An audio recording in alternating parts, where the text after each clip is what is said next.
Are you ready? Will you tell me a little bit about the devil? Um, Dude, we talk about the devil all the time.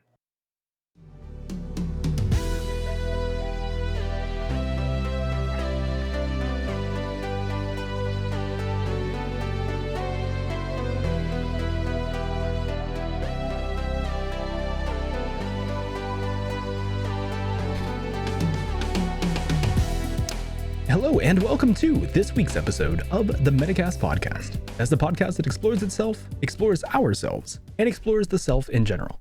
My name is Ty. I'm going to be your host.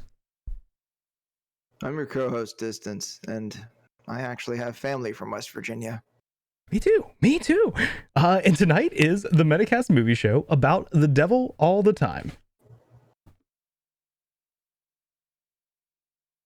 The Devil All the Time is a 2020 psychological thriller drama.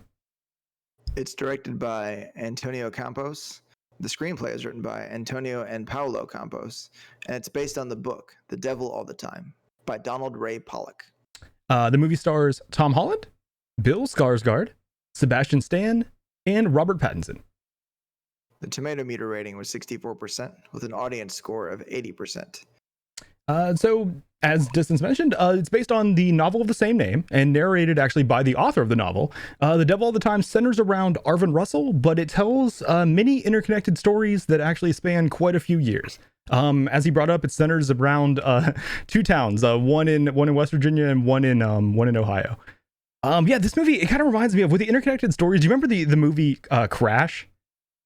Oh yeah. This comes around me of like a like 1950s hillbilly Crash, which I enjoyed. It was almost like with Logan Lucky reminding me of the what was it, the I forget what they called it, the hillbilly Ocean's 11, basically. I forget the term they used in the movie, but yeah, like this movie though I thought was pretty interesting. I enjoyed the movie, but I try not to like recommend based on just if I enjoyed it or not. As far as just like objective quality though, I do think that it was filmed really well. I think that the performances were great from the entire cast, and I do think that there's quite a few interesting topics that that the movie explores and that you can leaves you with something to think about. So as far as giving it just a general verdict, I've struggled with this one because even though I like the movie and I think it was done well, this almost falls kind of in the vein of I brought it up before of I even forget the movie. It's like it's the name I shall never say, basically. Requiem for a Dream, where it's a movie that I think is really good, but it's also just such a downer that I don't know if I enjoy watching it a lot. But with that being said, as far as like, should you watch this? I do think I'm going to give it a yes. But it is like, take it with a little bit of caution. It is not a very uplifting movie, but I still think it's pretty good. What about you? I agree. It was really depressing. For the record, I was actually looking at my microphone, even though every time I look down at my microphone, it looks like I'm looking at my junk. Mm-hmm. That was not a crotch look. It really does, doesn't it? Actually, right then I really did, though. Okay, sorry. I've just ruined this segment. Nice. I agree that the movie was a really uncomfortable watch. There's a lot of stuff in there that was kind of hard to like kind of get through. And I mean, it starts out pretty heavy already. But it's one of those movies where I think that if they didn't have the cast that they had, I think that the movie, they wouldn't have been able to pull it off as well as they did. So for me, it's like I emotionally obviously doesn't give me a good feeling, but I think that it does a good story arc, and I think the plot kind of goes where the audience wants it to. So it does all the right things. It's a very well told story. And even though there's some bad shit in there, I think they tell it in a way that makes the audience kind of feel good at the end. So yeah, for me, this movie is it's a definite yes. I mean, I liked watching it, but it's not just the fact that I enjoyed the experience of watching the film, because there were certainly parts that were uncomfortable as fuck for me. Yeah. But yeah, this one was a yes. I was actually thinking halfway through the film, I didn't really know what I was gonna say as far as like watching it or not, because there's plenty of stuff in there that rubs you the wrong way. Oh yeah. And I was trying to figure out where it was going, and before I really understood, I was like, didn't really get it. And then once the sort of weird associations start to happen, like in the then it's like, oh, okay, this is actually really cool. This is a really, really well written story. Yeah. So, and I can understand why someone like read the book and were like, this needs to be a screenplay. Like, I get that. Sure. The story, like, of course, I've never read the book, but the story as told in this movie is almost like it had to be a movie. I feel like the book has to be quite different, or else it almost wouldn't read like a book. Yeah, I have a feeling the narrator probably has a much bigger part in the book. I mean, I guess I think that's kind of like obvious. I think that's maybe just the nature of a book, but that is awesome that it's the actual author that's doing the narration of the movie. I thought that was great. And I didn't know that, but I think it's fantastic. Because I mean, that narrator was actually really contributed to the story in a big way, I think. It's surprising. His voice sounded really familiar, but then it ended up being the author of the book. I was like, oh, well, I guess I haven't heard him somewhere else. But for some reason that I thought I knew that voice from somewhere. But yeah, you ready to get into the spoiler territory? So, yeah, spoiler. What is it? Spoiler Terry. Spoiler Terry. We'll bring out spoiler Terry. So yeah. So what did you expect going into this? Well, I didn't expect to see someone crucified by German soldiers. No, that was Japanese. Was that, which war was that? It was in the South Pacific. It would have been World War II, but it was that would it be Western or Eastern theater? Did we look at it from? Hold on, the world's flat, right? I was about to say the world's a globe. So if you just keep going west, you'll hit east. That's not true. It depends on which part of the disc you're looking at. Yeah, exactly. Yeah. But I do think from what I thought that was supposed to be Japanese soldiers, if I remember correctly. But yeah, that was brutal though. It starts out, like you said, it starts out pretty rough and it does not really get much easier. So it's, I guess, because if that's the point in the story that he's in the Pacific, then he had to have been somewhere where there were Germans, because he did pick up a Luger. Yes. So yeah. I don't know, but. Yeah, speaking of which, actually, the Luger is kind of an iconic sort of gun, so it's something that I think almost contributes. It contributes to the story, I think, as being sort of an artifact almost of some significance. So it's something that you kind of would want to include in the film, and then it also becomes some significance later. But yeah, so whoever nailed the guy to that piece of wood. I did not expect to see a blood-covered person, and I sure as hell didn't expect for that person to be alive. Yeah, that was startling. And then the fact that oh my god, the shit, Willard, and the fact that Willard just kind of took his, I think that was a revolver out and just boom, was kind of well, I mean, I don't know what else he would have been able to do, because the person seemed like they were in really bad shape. And even then, if they tried to get him down and take him to get medical attention, he probably would have died in agony before that. Exactly. So yeah. There wasn't really much they could do. It was kind of a lost cause. So I certainly didn't expect that. I didn't know what the hell was going to happen. I thought there was going to be some weird supernatural thing going on, because the imagery of someone covered in blood, nailed to a cross, and it looked like there was barbed wire wrapped around him too. That kind of imagery just kind of, I had this impression that there was going to be something supernatural about it. It's also when if you put the word devil in the title, which doesn't even make any sense that I thought that because of the title, but I was expecting something weird and supernatural to occur. But the interesting thing about the movie is that, in contrast, it was actually profoundly not supernatural. Yeah. And then when they start out in the church with the spider guy. Oh God, yeah. Roy Lafferty. There was a band that they broke up a long time ago, but they lived about an hour from here, and they called themselves Snake Baptist. That's an interesting name.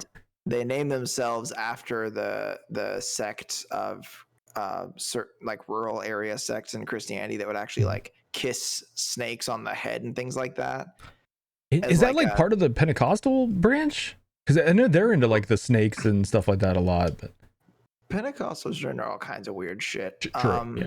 Most of the one consistency that I've noticed in Pentecostal churches is speaking in gibberish and convulsing. That's a pretty common thing. Actually, yeah, dude. Coincidentally, you know the song I sent you from Spiritbox, Holy Roller. Do you know what that term is? Yeah, it's one of the people that starts like rolling around. Yeah, on the floor. I'd never heard that term before, but it's apparently like a derogatory term for like a super pious Christian, I guess. Like, yeah, kinda. Yeah, it's like, I mean, it can be, or not. Yeah, I mean, it's sometimes used for pious, but in some ways, it's also used for like extreme kind of people too. Yeah. Well, from what I understand, it's like that's what the term originated as, but now like it's kind of like evolved to just basically be like Bible thumper, where it's like any like, like it doesn't have to be like super extreme. You can just use it as kind of like a derogatory term. But like, yeah, I'd never heard that term before. I thought that was interesting. Yeah. There's a couple of bands of like written songs called that. Throwdown has a song called Holy Roller too. Oh, that's cool. But yeah, I mean that's sort of the kind of thing and that you sort of see in certain denominations where they're trying to use it as a symbol of their faith. And apparently the brother, I guess he drank strychnine or something. Yeah, or antifreeze, they said. Yeah. Oh, and he ended up like in a wheelchair. That was supposed to be like, I guess, another symbol of his faith. So you could already see that it was going to be a little weird. Which I'm wondering do you think it was Roy that convinced him to do that? Like, do you think it was like Theodore on his own that decided to do that, or was it Roy in the closet like you see later, and then came out and was like, I got an idea, Theodore. Like, you got to test your faith by drinking this here antifreeze. I would, because Theodore seems rather sane, especially when he's like, no, that doesn't sound like an accident, but that sounds like you stabbed your wife in the neck and tried to bring her back to life, and she didn't. Sounds like a crazy person. Yeah, sounds like a crazy man killed a wife, boy. I don't know. I mean, like maybe for Theodore, he was like, look, I mean, here, drinking hazardous chemicals is one thing, but I draw the line at stabbing people. But there's a thought that I had. Couldn't Roy have tested out his resurrection abilities on someone less significant to him first? Well, like maybe the dog or something. Maybe try to resurrect a squirrel. Couldn't oh my God, what is his name in the Bible? Holy shit! Hold on. Who was supposed to sacrifice their son? Yeah. Couldn't Abraham have sacrificed like his cat instead or something? You know what I mean? Like, he kind of, if God asks you to do something, you do it. You don't. True, yeah. But the Abraham and Isaac story, like at the end when he's like, bro, I'm about to stab you, this angel shows up. He's like, bro, wait, stop. It's okay. It's just a test. Don't do it. Like, wait, what? Yeah. Well, and in Roy's, of the Lord, dude, don't do it. And in Roy's story, she would have risen from the dead. It just so happens that he got the ending a little wrong. Yeah, he was like 90% of the way there. He got everything up to the M. Night Shyamalan twist ending. It was close. That's true. But you got to lock yourself in the closet for sure. And like I think that there's a lot of like justice seeking type desires that audiences have. Mm-hmm. So at the very beginning, I was kind of I think I speak for most of the audience members. I was kind of disappointed when that one poacher was talking like in a derogatory, disrespectful fashion about Willard's wife. Yeah. And he's like, "Oh, this is the Lord's," and like turns his son's head or whatever. Mm-hmm. Like I was upset.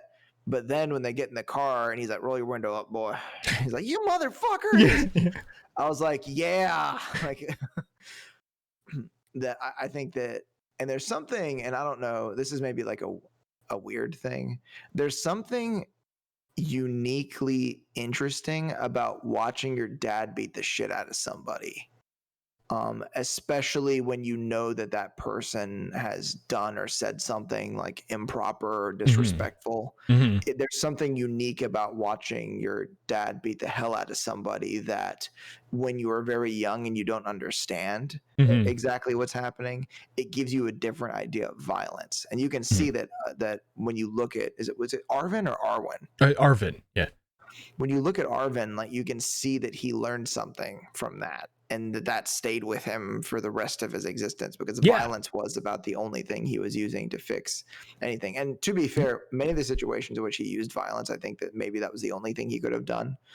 Possibly, yeah. Well, I mean, even other characters like the uncle, what was it, Uncle Erskine, I think was his name, but he even says, like, you know, I think he could have held back a little bit, but, you know, Arvin breaks up that point. It was like, well, they haven't bothered Lenora since, right? So it's like it worked, but at the same time, I think, you know, there are people that, you know, like I think Arvin a lot of times kind of went nuclear immediately, but then again, you know, it definitely works because, you know, if you bring a nuke to a knife fight, like, you know, you're gonna win. But it might not be necessary, but you certainly will win. Yeah. You know, there's the thing where, you know, the point where, you know, wifey has cancer and they're out there, you know, shouting, like crying out, you know, asking God to like heal her or whatever. Like I've seen stuff like that in person. Like I've seen people do that.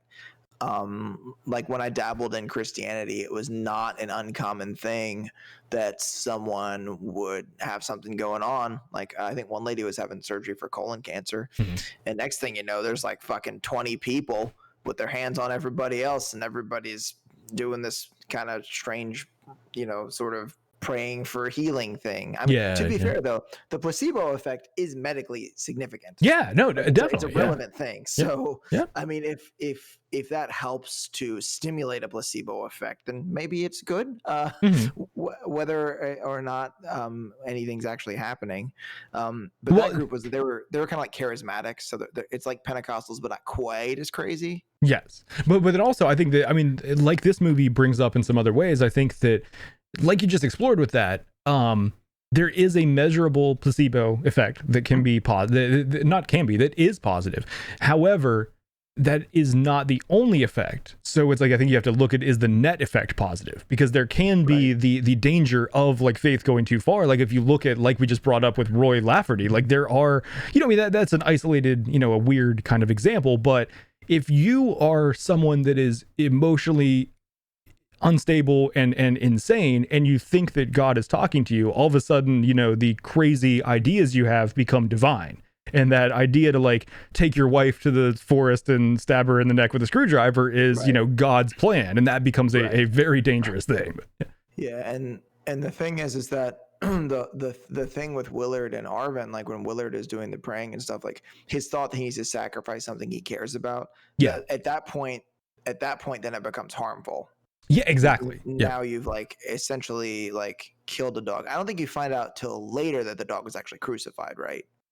I forget, the story kind of, you know, chops things up and tells it. I forget exactly, but I do think later is, you know that Jack's dead, but then later is when you actually see it like nailed up. Yeah, you're right. And that it was already fucked up and sort of ridiculous that he killed the dog, but then later on it gets even weirder because then you see that symbolism again too. Yeah. And there's like the flies and things like around the dog's body and stuff, just like the man that he saw. The gunnery sergeant, whatever the person, I forget what the person's name is. Something Miller, I think the last name was Miller, if I remember correctly. And you know, it's something that, I mean, I understand how painful it is to lose your wife, but I also think it's unbelievably selfish to off yourself the same day that your wife dies, so then you cause your son to lose two people. Definitely, But to be fair, the plot needed to happen. So, and I mean, in Arvin comes to terms with that and accepts it and forgives his father through the course of the movie. You know, it's like he even at the end of the movie is saying like he understood that Willard had to go wherever Charlotte went. And you know, like I do agree that I think that it's wrong and that it is but I don't know if wrong is right. Like I don't know if I agree that there's like an objective morality there. I think it's fucked up. I think that it is definitely putting the kid in a situation that is not at all good, and you're obviously like you're saying, being selfish and not considering that. But yeah, I do think there's a lot in this movie that like comes down to people thinking they had no choice, and depending on how strong someone's love is and how they're, you know, there is a chance that maybe Willard just wasn't able to function without her, and that's, you know, it's like unfortunate, but you know, like. Yeah. And I mean, you know, Bill Skarsgård was fucking perfect for that, and Mhm. also like fucking talking about range. I think everybody in the film really showed their range for Yeah, acting. Sebastian Stan played a fat guy really well. Yeah, that was kind of weird because I'm Yeah. used to him like being jacked, you know, being like Bucky from Marvel, like, you know, Winter Soldier with one jacked metal arm kind of thing. Yeah, I was talking to my dad So about it. He didn't even recognize him in this movie. He was like, hold it on, was that's Bucky? it was weird. And when he was younger, he was in like I think it was called The Covenant. It was a movie about like these guys that are basically like wizards, kind of, but not Oh, exactly. yeah. I remember that movie. That was Yeah. it. I'm pretty sure he was in that, and he also he usually plays like a pretty like rich boy. Mhm. That's what most of his roles were in the past, and he's branched out more in the last few years. Sorry, the last decade Yeah. actually. He's branched out. But you know, it was weird to see him like, and he played the character well. But there's one Yeah. thing on the subject of his character. Was he supposed to have tobacco in his cheeks, or did they put things in his cheeks to make them look more like puffy? I couldn't tell because like there was like one scene where it was really prominent, but it was right after he got his ass beat by the bouncer, and I couldn't tell if he was just supposed to have like swollen cheeks or what, but I really wasn't sure. I didn't know if like didn't Brando put some shit in his mouth for The Godfather? I was wondering if like if he was trying to do like something like that, like was he just stuffing like a little bit of gauze in there to I don't know. Like he legitimately might have been, and that's kind of why I was wondering about it. But actually, I love the fact that it was actually that scene watching the sheriff get his ass kicked by a gigantic native. Mm-hmm. Like that was really satisfying to me. Yeah, it kind of Somehow. was. I don't know what it was about it, especially the way that the dude just doesn't fucking care. He's like, I'm sorry, man. I'm like 6'4" and like have been fighting people my entire life. I'm gonna put you on your ass. I was just like, wow, that's what a tough person. And he's very simple and to the point. Just you're Yeah. not getting back there. Sorry. Speaking of that scene too, like I didn't notice until my third viewing that bar slash brothel that what was it, Leroy was the guy that owned it, was his name, right? Mm-hmm. Yeah. Yeah. That's the same bar that Willard went to after Charlotte died. Yeah, and Sandy was working as the bartender. Yeah. Yeah. And that, like, to me was like just another like way to kind of wrap the story up. You know, and actually I don't have any notes for I didn't actually try to to actually try to put everything together. Mhm. So okay, it starts out in Ohio, right? Meade, right? Yeah. Yep. And then Willard meets Sandy, and also her partner, was it Carl? Was that his name? Carl. Yep. And then he meets his actual wife that he ends up marrying there. Yep. And then is the homeless guy, does he come back later too? I don't think so. If so, I have not put that together. It was more to me that was just like excuse me, the significance of that was just Charlotte's kindness, like that she was like giving and stuff like that. But I wonder now. I hadn't even considered that really. And then so Willard's mom makes a promise in her prayers or whatever to, if Willard comes back, that he'll marry the one woman at church who ends up being Lenora's mom. Yes. She marries Roy. Yes. And then she has Lenora. Mm-hmm. And Roy kills her. Mm-hmm. And then Roy is the first victim of Carl and Sandy. One of the first, yeah. We don't know if it's like the first, but yeah, definitely in their early part of their career, because they're kind of bad at it at that point.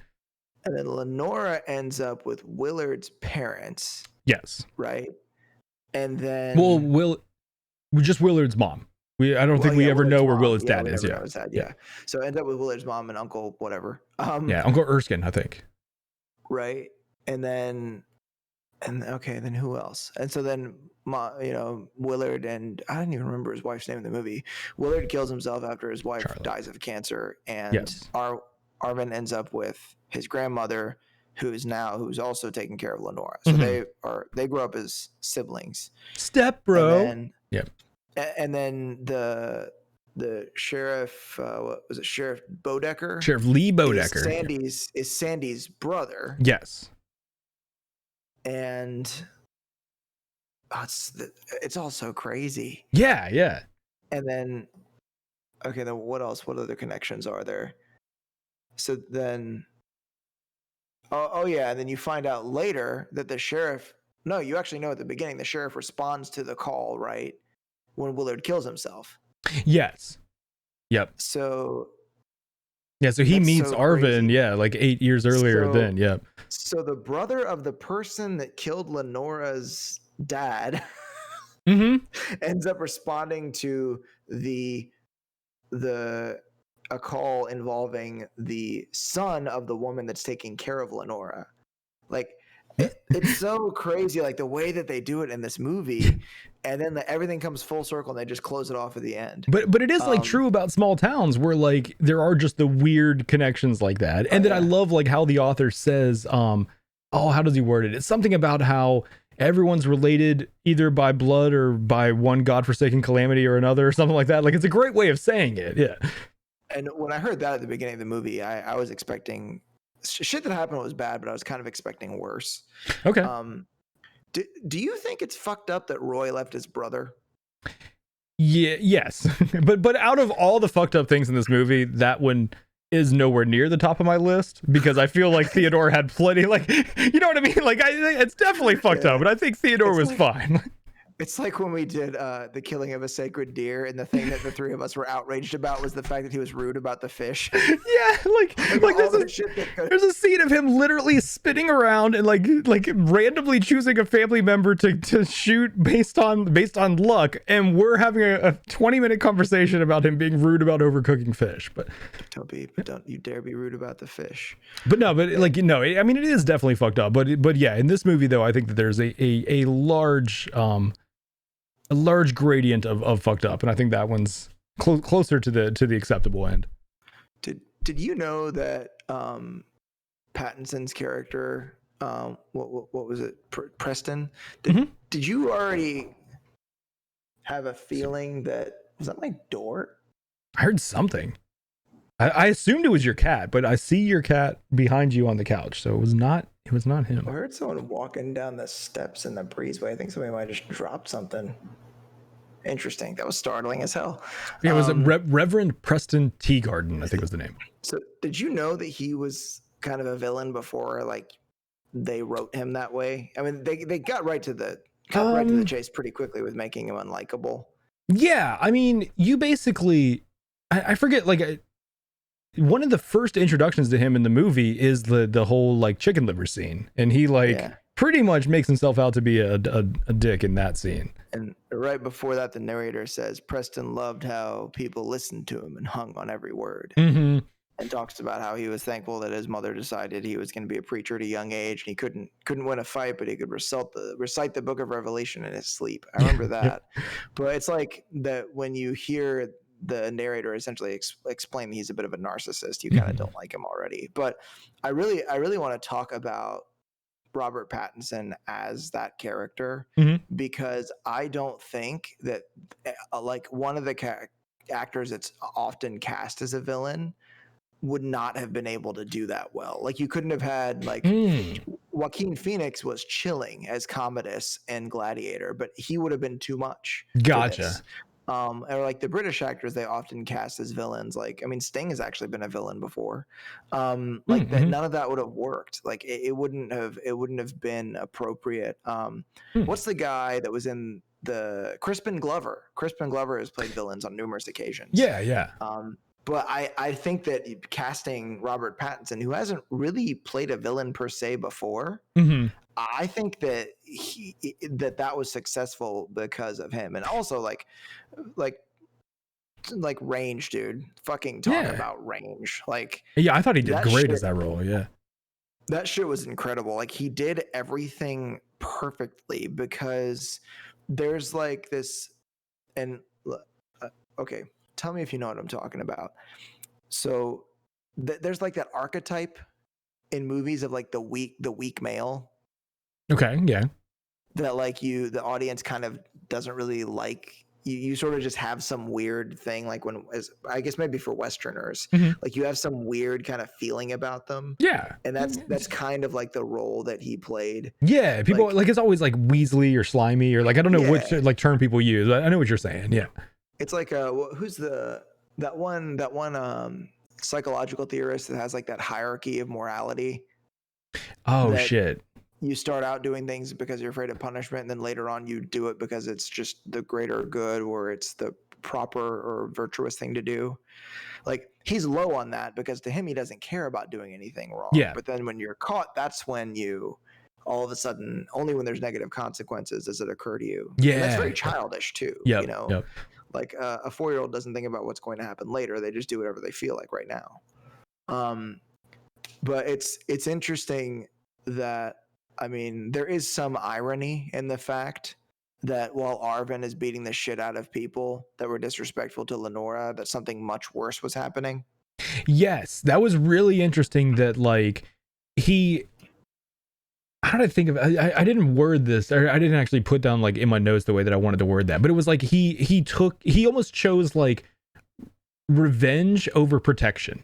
And it's like rather than being there when she needed him, like he was like seeking out vengeance, and it's like that actually ended up like causing the real issue. Yeah. Yeah, I mean it's ironic, but also at the same time it creates that like that sort of dissonance for the audience too. It's something that it causes the audience to feel very uncomfortable with the film. Yeah. And that's actually one thing I think was really clever that they included, that I think were necessary to include. There's a lot of reasons why they had to have the narrator in this. Yeah. I mean, there's many movies that are based on books that don't have one, but we needed to know that there were moments where people almost changed their minds about things. Well, yeah, I mean, especially for a story like this that is in like you're saying, you need a omniscient character that can explain other like parts of the storyline. Like if you're talking about a book that centers around one character, like you don't necessarily need a narrator for Harry Potter movies. You know, it's like it's following Harry, like that's pretty easy to do. But when you're talking about, you know, like 8 different characters and storylines that span decades, like yeah, narrator is almost necessary to like tie everything together and yeah, explain some shit. And I'm sure that for many of the portions of the book that weren't included, we probably needed them for that. Yeah. In addition to just like tying the story together as a whole. Did you find it humorous that even like the serial killer couple had trouble at home? Like she's bored, it's not fun anymore. I think it's just it didn't strike me as humorous. It was more just that the reality of that's like how everyone is. It's almost like that. It's the same feeling you get when you see Hitler's paintings. You know, because it's like you get reminded that there's that like that little bit of like evil inside everyone, because you could see the humanity in someone that is dehumanized, I think often for a good reason. But it's like I think that's what like that's what those scenes like scream to me the most, was it's like here's an example of what you would think is like, oh, you know, way beyond, you know, like I'm saying, like almost inhuman, and you see them with the normal human problems that everyone else has. Yeah. And for me, like, I guess I found some humor in that because of just like how kind of grotesque their lifestyle was.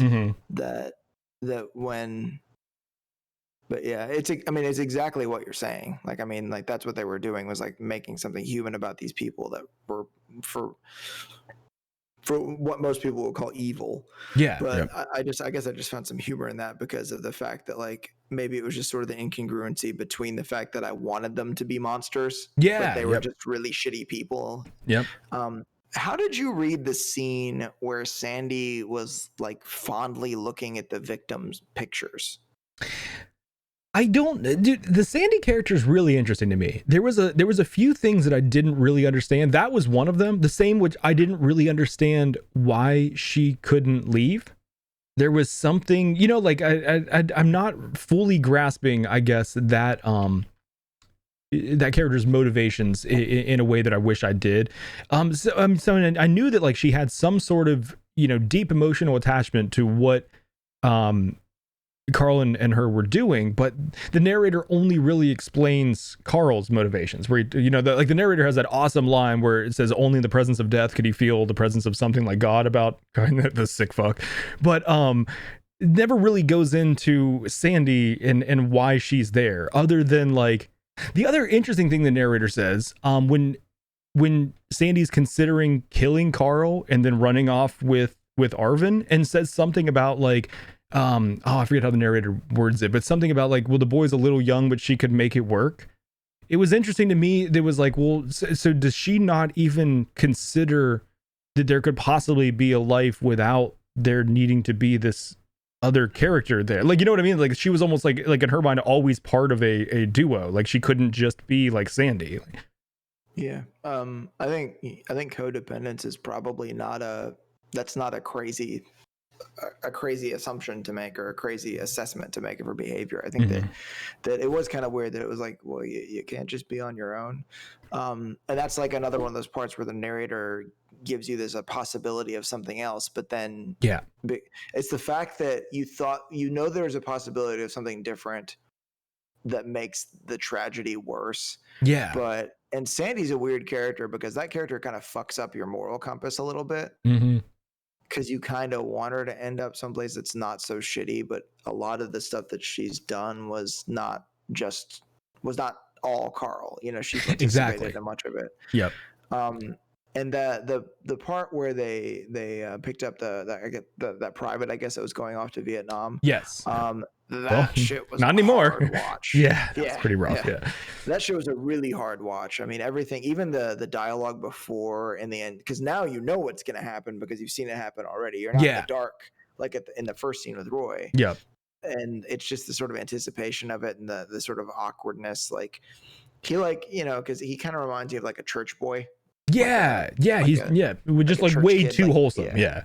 Right. Like not necessarily like a Christian church kid. They're not like a church kid. They're a very specific archetype of and so it's like, especially the scene where like they're trying to get him to drink. He's like, "Oh, I don't hold it well." I was like, "Oh, you're not gonna take a drink with a pretty girl like that." And it also just shows how much better Carl and Sandy got at their scheme over the years too. It's like, if you look at how they tried to heavy-handedly force Roy into the situation versus like, what they did. I wish I could remember his name, Private something, but it just shows that, that they definitely got a lot more tactical and much better at what they were doing. Yeah. I mean, I mean, I would expect anybody to get better at it. Like even serial killers, like the more times you try, the more mistakes you can make, which means that you can do it a little more efficiently. That's going to be a good clip out of context. That's going to be a really good one. Yeah, it really is going to be a great one. Somebody clip that. Actually, no, don't clip that. Please don't clip that. And the way that they cast Carl was good too. I mean, he was perfect for that role also. I can't think of what I know him from, but he was great in that. He looks familiar from something else to me also. I kind of just want to look that up. Yeah, I've got him pulled up right here. He's mostly known for Zero Dark 30, Mudbound, Everest, and he was in Terminator Genesis as well. So no major movies that stand, but like a lot of what am I trying to say? Like not like background roles, but like supporting roles, I guess. I think I remember him from Terminator Genesis. I think I remember him from that. He was one of the Timeline's John Connor. And I never saw Everest. Oh, well then in that case, I definitely remember him from that if he was in one of the Timelines. Yeah. You saw Zero Dark 30, right? I did not. Oh, that was a pretty good movie. That was a good one. That was wasn't James Gandolfini in that? Was he? I don't see him in the list here. No, but not. That was oh shit, what is his name? I forget the dude. Jason Clarke. Is it? Yeah, that's the guy. Yeah, Jason Clarke is the dude we're talking about. And fuck, what was Zero Dark 30 was about the what's the name of that mission? Where they killed Osama. Oh, The SEAL Team 6 group. Yeah. It was like the movie version of that. Yeah. dude, Jason Clarke's Australian. Is he really? I did not know that. He does a good Southern American accent for an Aussie. He was born in Queensland. I'm always amazed when people are able to correct their crazy speech impediments like that for a role, and speak like God intended, like this, rather than however he does it at home. That's crazy. Because everyone else has an accent, not us. Correct. Yeah. Thank you for acknowledging that. Yeah, I mean, we are the center of the world. But did you seen where Arvin Corner's preacher Preston guy? Did you find that scene like kind of satisfying? Like that scene was intended to be a resolution, wasn't it? Yes, but also okay. So I would say no, I didn't find it satisfying, and I don't know if that was the point, but the feeling that I got from it was, like you were saying, that yes, it was meant to be a resolution, and at least the feeling that I got from Tom Holland's performance too was that it's like many things in life, feels like it's going to be better than it is when it really happens. So I feel like almost like the feeling that at least I got from his face after that, it's like he felt like that was going to be a resolution, was going to solve something, and then immediately after killing Preston, sat down in that pew and was like, well, fuck, what now? Like, did that actually solve anything? Like, what? Yeah. Yeah, I think that there's just a moment of like, because I've actually heard a lot of people talk about like, we want justice for everyone but ourselves. Mm-hmm. But there's the nice touch in the scene, like the way that he kind of backs Preston into a corner with what he's saying and becomes increasingly more specific with him. Yeah. I did kind of like. I liked there was sort of a kind of some sort of just. Oh well. I'll call it just like sort of weird sadistic pleasure that I got out of watching Preston squirm. Yeah, I'll definitely agree with you there. Yeah. But I think the nice touch in that scene is that when he shoots him the first time, when he goes to shoot him again, the gun doesn't cycle right. So he has to actually like, it makes the scene messier, which I think is good. Because in movies, it's interesting. Filmmakers that make like war movies or movies where they have to do single take scenes with lots of gun stuff in them. Yep. They typically choose guns that are very reliable with blanks. So they do put a lot of effort into making them work. Yeah. But obviously there's a cut. I mean, there was a cut there. It wasn't all like one scene. So you actually see like them, the way the edit is like he's here and then he's there. So like they staged it to do that. But it was interesting to me, especially like the sort of awkwardness of the way that a Luger looks. It's got those weird, like that weird little mechanical arm thing on the top. Yeah. And it was it made the scene a little messier because you have a brief moment where you think Preston might fight back, but it's not his nature. Yeah. I mean, he's like kind of a sort of a weak, kind of manipulative sort of person. So it was. And the fact that he like says things like, "Oh, she wouldn't let me be." Yeah. But the way that Robert Pattinson did that voice, though, delusions. Like that squeaky kind of tiny person voice that he did, like it just made that character all the less likable. Yeah. But it's in a very unique way that you dislike the character, and I mean, I really, really think that he was brilliant as that. And it's funny because the other day my sister and I were talking about superheroes because my niece was jumping up and down the trampoline when we were FaceTiming and being a superhero. And I was like, on the subject of superheroes, do you know who's playing Batman? Yeah. She's like, who? I was like, Robert Pattinson. Isn't that the vampire guy from? Yeah, that is the dude from Twilight. She's like, that's crazy. And she said something about him not ever being in a good movie.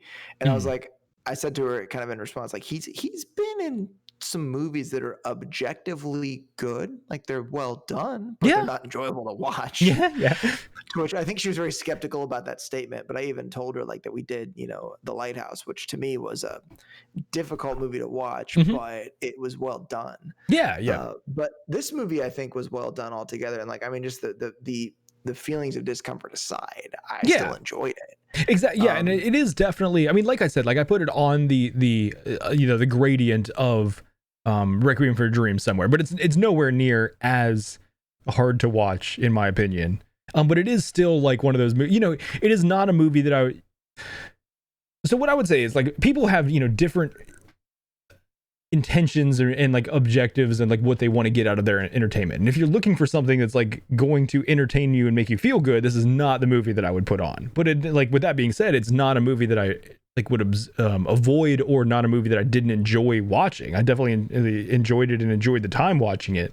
But it is like a lot more somber and I don't want to say like it's not going to like leave you feeling down, but it's also not going to leave you feeling uplifted either. Yeah, I mean, there's plenty of movies that I have actually just felt like absolute crap after I've watched, and this was not one of them.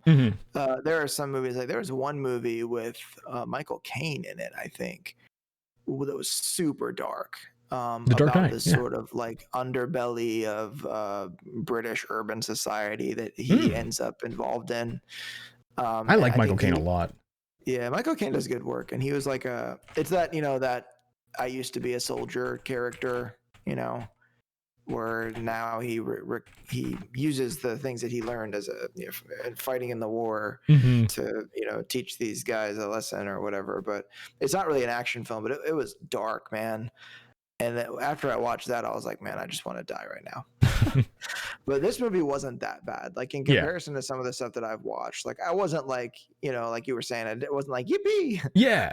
Let's go hold hands, eat ice cream, and have a picnic. No, it was more like, I'm going to go about my regular business, but with my head a little bit lower than usual. Yeah, but I mean, it definitely does, bring the reality to life that like there are a lot of people that just kind of have shitty lives. Like, I mean, Arvin's life in this is super fucked up from the beginning. Like, dude just gets a bad fucking hand.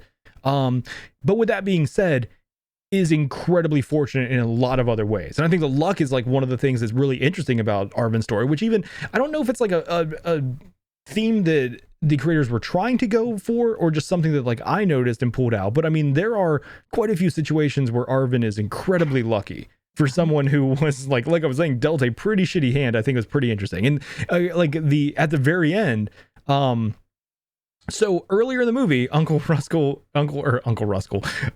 Erskine even says to him like a shotgun's what'll do you good when giving him the Luger. And at the very end, he literally like wins a point blank standoff against a shotgun with his Luger. And pretty much the only reason for that is luck. Like it would have to be like the pellet spread just did not hit him, and like that is literally just luck. Yeah, and I think that I don't know for sure, but I'm pretty sure that was a Remington Model 31. It was the gun that preceded the 870. I think that's what it was. I don't know for sure. Okay. Because I think it was. I don't think that was whatever it was. That barrel wasn't the length that it would have come in. Okay. Because the 870 was actually, they started selling those in the 1950, I think. Okay. And by that time, you'd think that maybe he would have had something newer, but just in addition, like to the Luger, because that's another iconic kind of American gun. So. And it was boom! Oh, sorry, goddamn bird scared me. Yeah, that was funny. Yeah, that was good. I thought that was pretty hilarious. The scene before that where he's at the sort of like kind of general store, the crime dude that he seems to be taking kickbacks from or whatever. He goes I'm sorry. I thought I'm sorry. I thought you were talking about Arvin. Yeah, the scene before that where Bodecker, at Leroy and was it Bobo? I think. It was Bubba or Bobo or something like that. But the scene was so silly to me because he's like, sure, yeah, go get my untraceable gun, guy that has a good reason to shoot me. And he starts talking about something weird right before he just Yeah, it's scoops to water. He's talking about making coffee. It's like, I never know. Is it more scoops than water? More water scoops? But I think like neither Leroy nor Bobo looked at Bodecker as a threat at all. Like they knew that there was animosity there. I mean, like, I think of the scene of the diner where he literally like, spits on the $20 bill and gives it to him, and that was his weekly pay or whatever. But like, I don't think that they ever thought that he had it in him to fight back. They just looked at him as like this person they had under control, and like, you know what I mean? Like it would, like you're saying, like it was totally fine for Bobo to like leave, like face the other way, tell him to go grab a gun, not even like be aware of the situation at all. Yeah, and I guess I kind of learned that is just probably dealing with him and sort of keeping him under control for so long. Yeah, and they both did seem somewhat surprised by what was happening. yeah. And yeah, I just, and the way that they wrote the way that they wrote Leroy, I thought was interesting. Like he only had a tiny part in the film, but he was great for what they used him for in the movie. Yeah. What I just brought up though, actually, it brings me to one of my themes that I think stands out really well in this movie to me: the situational awareness, like which we actually did an episode on last year. But I thought that was really well done, and again, like another one that I don't know if the creators intended or if that's just one of the ways that I see it. But I think it was really interesting to watch Arvin survive a situation that we see a few other people not survive simply because of his situational awareness, and basically because of his father teaching him about the world and needing to be vigilant. Like didn't walk into a trap thinking that it was just going to be, an easygoing situation. Like knew that it was like, hold on, there's something fishy here. Why are we pulling off this road? Let me be aware of my surroundings. Like, and I thought that was a really cool lesson, that it's like without his father teaching him that, he would have just been another dead hitchhiker. Yeah, that's true. It would have ended up just like the other guys, because it seems to me that the way that it looked with most of their victims was that many of them were like naive or unexperienced. Yeah. And for me, the most resounding theme in the film, I don't know if resounding is the word. The thing that I noticed the most in the film, at least that hit me the hardest, was kind of the sort of the type of ways that you saw individuals at that time practicing Christianity and like the religion itself. The fact that you revere the preacher. Yeah. And that's something that's actually really common for children, is that children that grow up in churches, religion, God that you cannot see, that's this thing that lives outside of known space and time, that's way too abstract for a kid. Yeah. But what they see is this person that's standing in front of these people that has everyone's attention, and in many ways they'll end up associating that person and with the kind of worship or reverence instead of what it's centered around. And then there's the whole kind of like, leaning a little excessively on wanting the Lord to fix everything, or even like when after Lenora dies and the grandmother, I actually forget her name, the character, and the grandmother, or Arvin's grandmother, is like, oh Lord, I know, I just can't understand it. And there's a lot of things about the way that you look at the way that the Hebrews tried to kind of portray God. You can see that it's descriptive and not prescriptive. So they're reconciling the idea with reality. Like, this is what things are like. Let's make this match that. And I think that a lot of people miss the point. But it's kind of what you expect in a community where the church is the center of the community. That's kind of what you would expect. And you'll even hear people cite that as like a reason for less togetherness in American culture, is because less people go to church, which was more of a community center than a place to like have a religious practice. But yeah, it is true that I think that he was taught sort of a shrewdness by his dad that helped him to survive a lot of the stuff. And the dumb luck is another thing that happens a lot too. because he just so happens to be given this item from his dad that he wouldn't have been given if his dad hadn't brought it back and hadn't gifted it to his uncle, that he never would have received that item that was actually capable of defending him from many other people, and able to dull out, I won't call it justice, but I'll say it was able to kind of deal out some vengeance to other people. Yeah. Able to put hate down range. No. Yeah. I mean, is that a thing people say? I think so. Yeah. I think it actually got that from one of the like Army Rangers react to video games thing. Like I think it was either like the Escape from Tarkov one or the Squad one, but I swear that was what one of them said. Yeah. What's up? Did you put "I love big butts and I cannot lie" under favorite line in my notes? Is that your favorite line? I don't even think that was in this movie. How is that your favorite line? That's Funkmaster Flex. We're not even there yet. We're not even. You're getting ahead of yourself. You need to calm down. Well, I usually put it in a different section of the notes, so I didn't notice it till just now. I'm like, is that why you said the thing about us having the same line? Yes. That is it. Yeah. But Okay. no. I do want to circle back to what you were talking about. The about like the church being like the center of the community, pretty much like the communal center, and like the preacher being looked at. I mean, like literally, for lack of a better term, they were like the first rock stars. They were really like, the community, like the community was like, they were the celebrity. Like everyone knew who the preacher was. Everyone looked for their approval, and that was a very, very powerful position up until, and I would argue probably still is in some communities. I would say that it's like waning, but like at the time and place that this movie took place, and like what you see with Teagarden, is incredibly powerful position and can be very easily abused. And I think that was an interesting part of that character, was just we look at them as quote unquote evil, and of course that character was fucked up, but it's like it's more just that same humanity where with great power comes great responsibility. And like to quote Spider-Man, but if you're not responsible with it, you can very easily just kind of turn into literally a villain. Yeah. Which is, I mean, that's it's just funny because Spider-Man was the clue that you gave me for the movie, and because Tom Holland's in it. So. Yep. But yeah, there is and it's difficult when you what's the Megadeth song, Symphony of Destruction?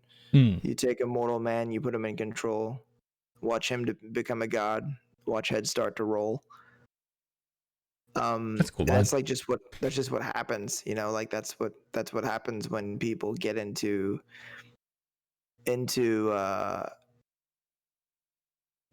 any position where they have power or control, kind of. It's hard to resist, and everybody thinks that they're impervious to that, but you don't really know until you're in the situation. Yeah. And I'm not saying that everybody's going to abuse a position of power the same way that he did. I think that the way that he did it is something that's a little more out there, dark and somewhat sinister than most people would be. But unfortunately, I think probably more common than a lot of people think too, though. Probably also true. I think, and that might be the major reason why I think maybe that might be the major reason why we think of it as so depraved, is because a lot of us hear things about that. Like we know someone that's had an experience with that. Yep. Well, and it's also I think like another really interesting thing about it, and what makes it so fucked up to me too, is that it is sexual predation. Is that the right word when you say predation? I think predation is the word. I can't conjugate well, but either way, yeah. Like, but the behavior is because of the abuse of the position of power, it is making someone think they are consenting.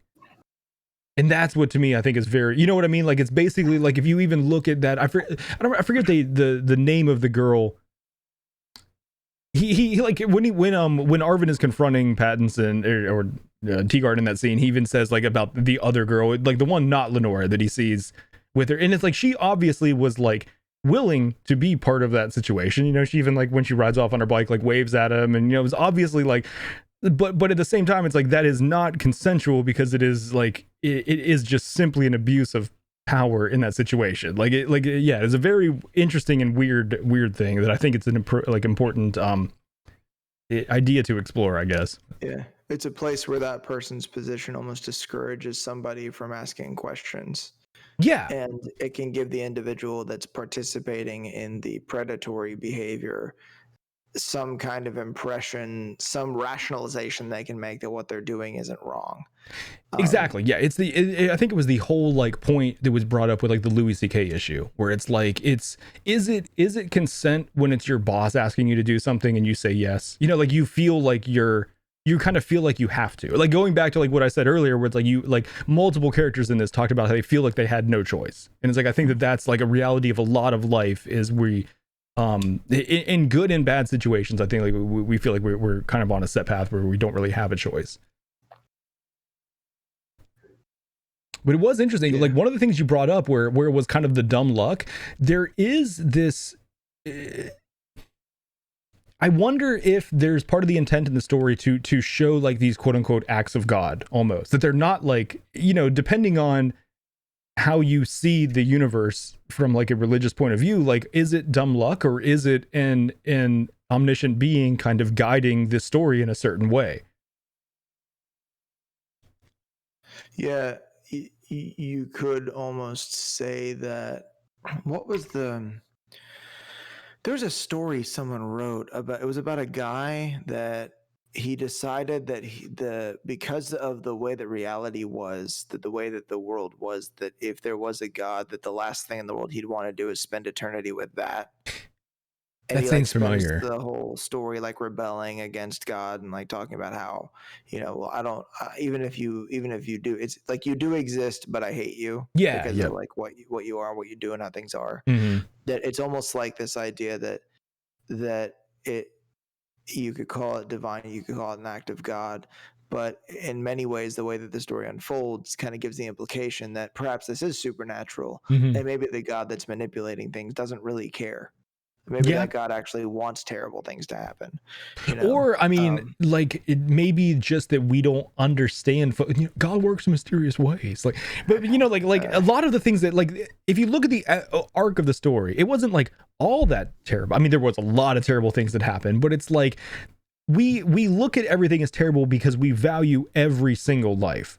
But if the value is the greater good, and like, you know, like at the very end, like if things worked out for Arvid and then something ends up going, you know, beneficial from that, like maybe there is like something less terrible. Like a lot of the people that ended up in bad situations kind of deserved it in this movie. There were definitely a few innocent people that had some shitty situations too, but like I mean, like you talked about with Tea Garden and even Lafferty, like I definitely felt a little bit of justice, or, you know, like a good feeling whenever they you know, got what they deserved, I guess. Yeah, I mean, and it's that there's some justice for wrongdoing, but you can't stop wrongdoing from occurring. Like, there's a lot of like fun, like, well, actually, not even fun. Most of it's exhausting. There's a lot of exhausting, like, theological stuff that people talk about, involving like bad things happening and all that.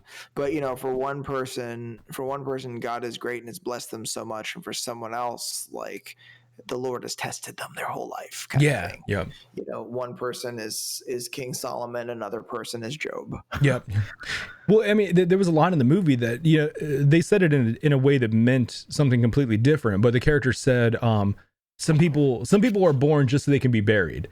And that is like a true line, literally, like, as sad as it is, like that is a actual factual statement about many people every day. Like there are thousands of people that are like literally born and starved to death and die that day, and they're literally born to just be buried. So it's like there is like a reality of this world that is just, there are a lot of lives that are fucked up and pointless, and it's like that is it's not an uplifting thing to think about, but it is just a reality of the universe and the world that we live in, that it's like, yeah, there are some shit just sucks. Yeah, I mean, there's ways you can try to find a positive in something, and then there's other situations in which if you're trying to make a positive, you're just being a fucking naive idiot. Yeah. Because there's some stuff like that just can't be made better. Like when something that's 100% total crap happens, like Some of the best. I had an older friend that I worked with a long time ago, Mhm. and I was talking to her about something crappy that had happened in my life, and it was it was a moment where an older person was talking to me about a problem in the most validating way that's ever happened. And it was funny because she was actually like pretty religious, but also like to the point like where she grew up in the, you don't use profanity or whatever kind of thing. Yeah. And she said, you know what, sometimes everything's shit. Yeah. And I was like, I'm so glad that she didn't just be like, let's try to find a Yeah. positive. She's like, no, this just sucks. Like, we Yeah. can't call it anything else. It's just bad. And in some ways, it's validating to someone else when you tell them that I can't think of anything good about this. Well, it Like, is like it is a powerful reality too, because if you are constantly trying to find the positive and thinking that every situation will have a silver lining, that can be fucking exhausting, and sometimes it's just not true. And it like it's just also like, oh, sorry, go ahead. no, I was just saying, like, embracing the reality of, like you're saying, that sometimes it's just shit is freeing and power. Yeah, it's a good thing. And trying to find the good in everything is also philosophically bankrupt. So Yeah, yep. I mean, didn't Mark Manson mention that in The Subtle Art of Not Giving a Fuck? Like how stupid it is. Like, oh, your kid died. Well, look at the bright side. You had to pay for college now. Like, Yeah, yeah. Like, no one's gonna say that. Well, that is like exactly. It's an exhausting mental gymnastics to try to go through that, to try. Yeah, and at a certain point, like I feel like I've brought it up before, but it was like there was a joke line from one of Tom Segura's stand up that is the best customer service line ever, where he's complaining to someone and the manager says, well, some people suck. It's like, oh yeah, I forgot about that. Yeah, some people suck. And it's like, it's true, but it's like, once you realize that, it's like, yes, I need to stop having a certain expectation from life and from people of it always being, some level of cushiness or some level of acceptability. Like, there will be certain things that just suck, and like movies like this, I think, kind of like help embrace that idea, I guess. There was a kind of like a pub like bar friend that I used to have. We were kind of regulars at the same place many years ago, and he used to say that as long as you understand who you're dealing with, everything's fine. Yeah. Yep. Like as long as you know like what to expect from whoever you're talking to, then everything will be fine. Well, and I think that same thing can be applied to life in general. Like, rather than just expecting it to always be, we get used to a certain level of comfort, I think, and like we expect it to always be like that good, and it's like all of a sudden it's shock whenever things are not, as cushy as we like them to be. But so we've covered everything on my list. You got any other? Actually, I'm sorry. I've got one other note here that we did not cover. It's literally just the words "hillbilly gothic" in quotes. I thought that was good. That's like this. The book is considered the genre hillbilly gothic, which I thought was kind of cool because it's like the gothic stories. But it's definitely hillbilly gothic. I like that. I do too. At first I was like, what? But it actually is it's a good description. Yeah, fits very well. There are just some things that aren't in my notes that I kind of thought about that. One thing that I think that they did really well in the movie is that a lot of colors were washed out in a lot of scenes. Yeah. We didn't even talk about like cinematography at all. Yeah. Well, they had some points where they would brighten certain things or make things look a little less like washed out, like grass in certain scenes and certain objects. Blood was always bright red. Yeah.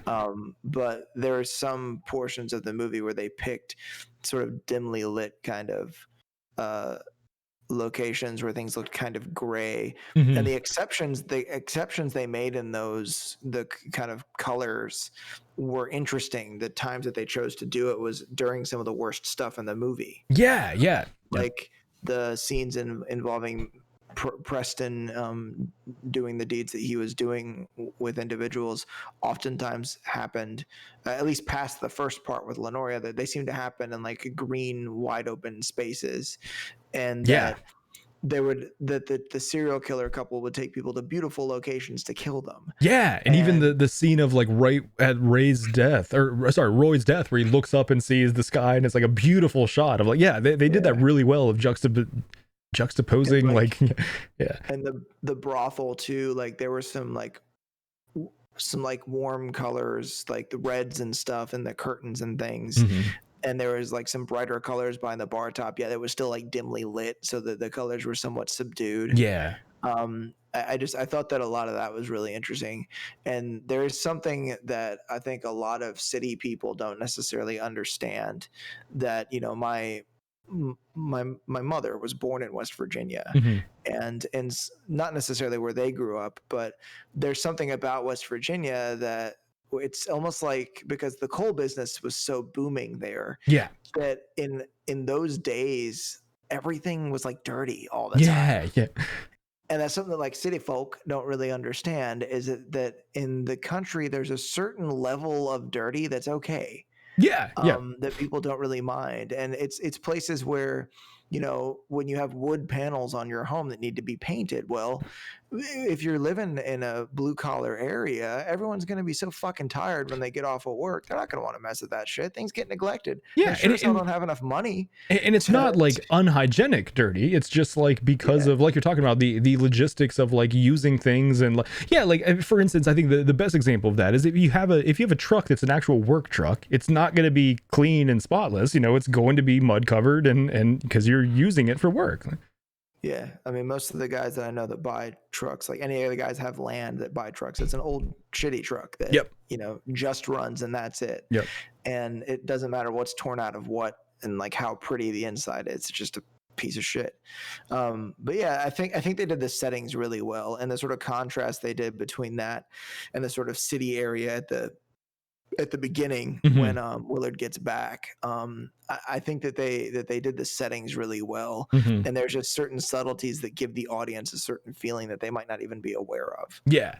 So that to me is just more of like a general kind of tone or feel of the movie from like a visual perspective. I thought it was really cool. I brought this movie up to I wanted to watch it with my parents, and I did not, going into watching it, I didn't know what time period it was. I just knew that it was supposed to be some time in the past. I didn't even know where it was really supposed to be set. And it was interesting that it's like it ends up being centered around a character that was born in the year right before my parents and from the state that they grew up in. So it was like, my parents were born in 55 and 56 and from West Virginia. So it was like kind of cool that it was like Arvin was literally like born 1 year later from the same state. So it was like they were familiar with that setting. And like you're saying, yeah, I can vouch for that they did the settings very well.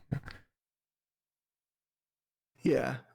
That's just something that I kind of wanted to mention, that the color palette was quite interesting. I didn't really notice angles and shots that much. They did a couple good close-ups of people, particularly Robert Pattinson. I feel like got a lot of camera attention. Yeah.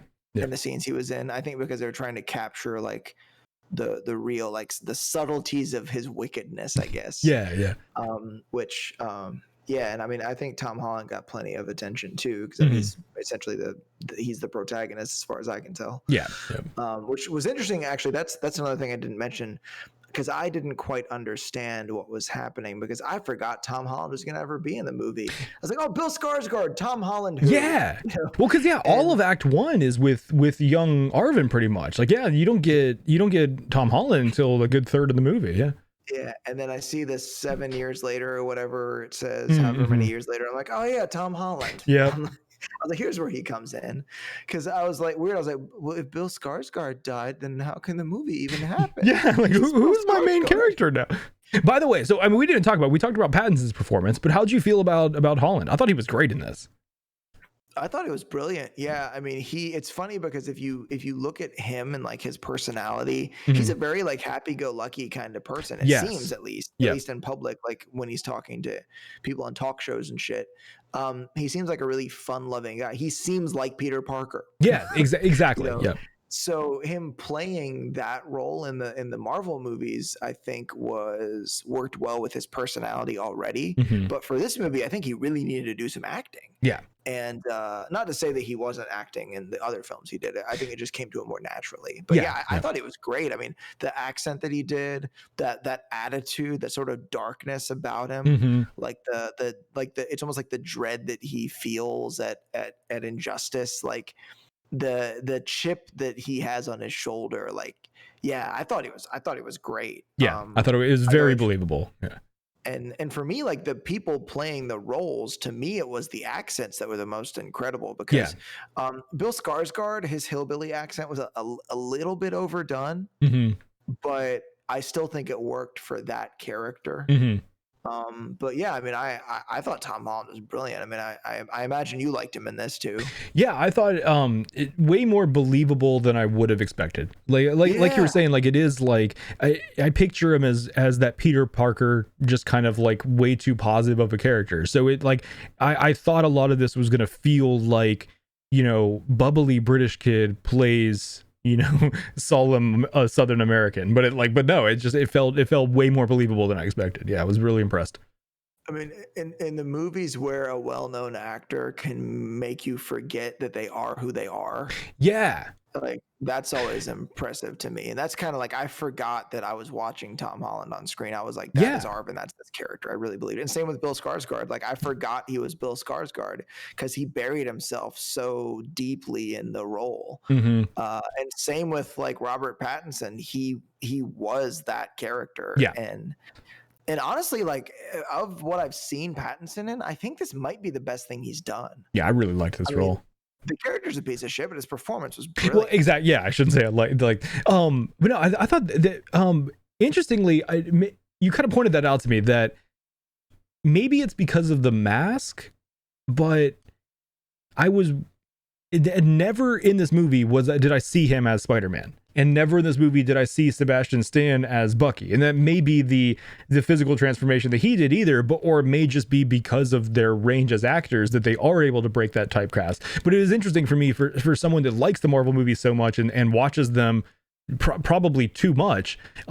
It's hard for me sometimes, like for instance, with Knives Out, it was really hard for me not to see Chris Evans as Cap. And Chris Evans is just Cap to me in many movies. That's I don't know if it's his range or what, but that he hasn't broken that for me. So it is cool to see Sebastian Stan and especially Tom Holland be able to shatter that and actually, you know, like you're saying, I saw him as Arvin, not as Peter. I would say that Chris Evans is Human Torch in more movies than Captain America when I see him. I had to forget that movie existed. Oh no, it's there. Never forget. No, never forgets. The only thing that happened in that movie was the Human Torch was denied a bank loan, and then the movie ended. That was it. That was the entire movie. Nope, can't do it. Your liability. Roll credits. Are you ready for favorite line? Oh yeah, I am so ready. So I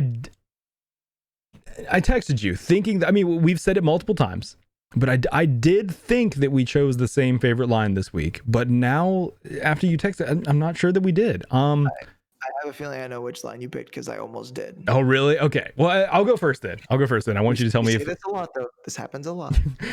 So conversation all the time. True. Exactly. All the time. I picked this line because basically for the what I talked about earlier, the situational awareness and how that stood out to me, and I feel that it was like a seed that was planted from Willard that taught Arvin a way to see the world that helped him out a lot. Yeah. Well, there's a lot of no good sons of bitches out there. It's a good line, right? Is that the one you thought I picked? Yeah, that was the one I was going to pick, actually. Okay. Because it's said because Arvin says it later. And I had a feeling that when you mentioned the awareness that he kind of got from his dad, that was part of it. Yeah. So this line, you've actually already said part of this line in the main podcast, but I picked this line because it's a character that seems like a piece of shit. And many of the characters in this movie do seem like just terrible fucking people, but it's something I talk about all the time, where just because someone isn't like that, someone who's a fool or someone who has very little good to say or someone who's said many bad things or had problematic thoughts or ideas in their life, that sometimes good things can still come from them. Yeah. So that's why I kind of like this, is because it's a moment where someone who seems kind of shitty does add a little bit of value, I think, to another character's life. Cool. Look, kid, my daddy didn't do anything like what your daddy did up there, but he did up and leave me and my mama and my sister. He just went off to the shoe factory one morning and never came back, and there was nothing to do but forget his sorry ass. Some people were just born so they could be buried. Yeah, that is a good one. Yeah, that was a good choice, man. Well, and actually, he did it way better than I did. He delivered it very well. Sebastian Stan delivered a line better than you. You may want to give up on your acting career now. I think I might need to. Yeah. I heard he's pretty good, actually. Like I heard I think the kid's going somewhere. I could see a career ahead of him, possibly. He could have a future. Well, guys, this is going to bring us to the end of another episode of the Metacast Movie Show. If you're watching this on YouTube and you've enjoyed the discussion, please hit that like button, subscribe to keep up to date, and comment below and tell us how you felt about The Devil All the Time. And if you want to further keep up to date with the show or even join us as a guest on a future episode, you can always join our Discord. The link is in the description down below. And, oh, fuck. We were going to be live next week talking about a movie, but I don't know what movie it is. What are my choices for next week? What are the options? Okay, hold on. I forgot all about that. Okay. So the choices are a movie with an actor an actor that's not so bad that everybody loves to make fun of. Okay.